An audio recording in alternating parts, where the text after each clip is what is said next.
Assalamualaikum warahmatullahi wabarakatuh. Shalom, Om Swastiastu, Namo Buddhaya, Salam Kebajikan. Perkenalkan, nama saya Sofie Lestari dengan NIM 07011182530059 dengan program studi Administrasi Publik mata kuliah Administrasi Publik dengan dosen pengampu Ibu dan Agrani SIP LSI. Pada kesempatan kali ini, saya akan menjelaskan pengertian administrasi publik, paradigma administrasi publik, dan teori modern melalui pendekatan sistem dan kontingensi. Yang pertama itu ada administrasi. Administrasi adalah bentuk kerjasama untuk mencapai tujuan tertentu.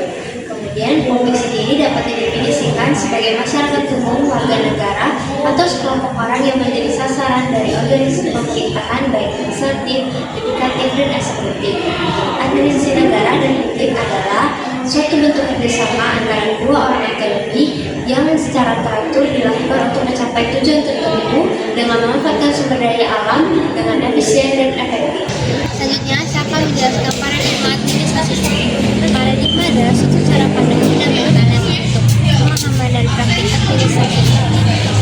Kemudian, Nicholas Henry menjelaskan 5 definisi paradigma sebagai pokok utama dari sejarah administrasi. Yang pertama, paradigma dikotomi, politik administrasi dari tahun 1900 sampai 1926. Pemisahan tegas antara politik atau policy making dan administrasi atau policy execution dengan lokus birokrasi pemerintahan, dan fokusnya yaitu efisiensi administrasi.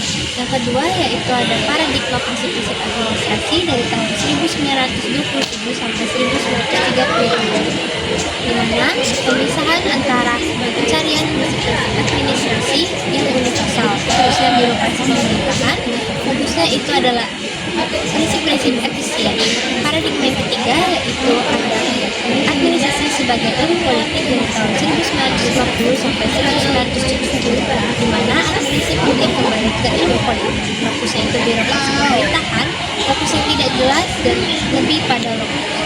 Keempat, ada paradigma administrasi sebagai ilmu administrasi dari tahun 1956 sampai 1970, di mana pengembangan teori organisasi dan manajemen. Fokusnya itu semua organisasi, fokusnya itu adalah prinsip-prinsip yang universal. Dan terakhir, paradigma kelima yaitu administrasi sebagai administrasi publik dari tahun 1970 sampai sekarang, di mana fokusnya pada masalah publik dan kepentingan publik. Fokusnya public issue dan fokusnya pada public affairs dan public address. Selanjutnya, saya akan menjelaskan teori modern yang merupakan pendekatan sistem dan kontingensi dengan tokoh Parson, Katz, dan Kant.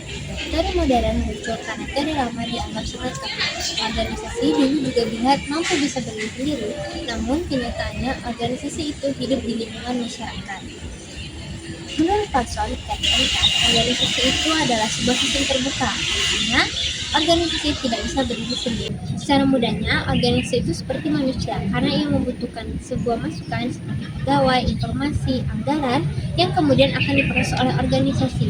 Kemudian akan menghasilkan keluaran seperti pelayanan, kebijakan, dan program pemerintahan, dan kemudian masyarakat itu akan memberikan tanggapan atau kritik dan akan dikelola oleh pemerintah sebagai bahan evaluasi. Karena organisasi itu disebut sebagai sistem terbuka, berarti ia berinteraksi dengan lingkungannya, seperti masyarakat, aturan hukum, kondisi politik, ekonomi, dan pengembangan teknologi lain. Contohnya seperti masyarakat meminta pelayanan yang cepat dan digital.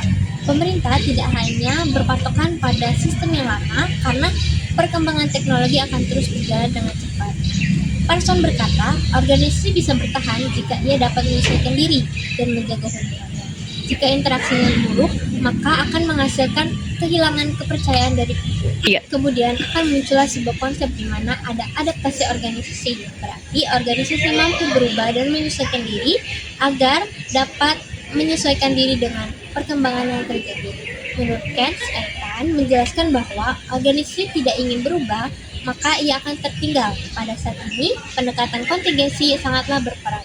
Contohnya seperti pelayanan yang ada di desa dan di kota sangatlah berbeda. Jadi intinya tidak ada cara yang paling benar untuk mengatasi semua organisasi.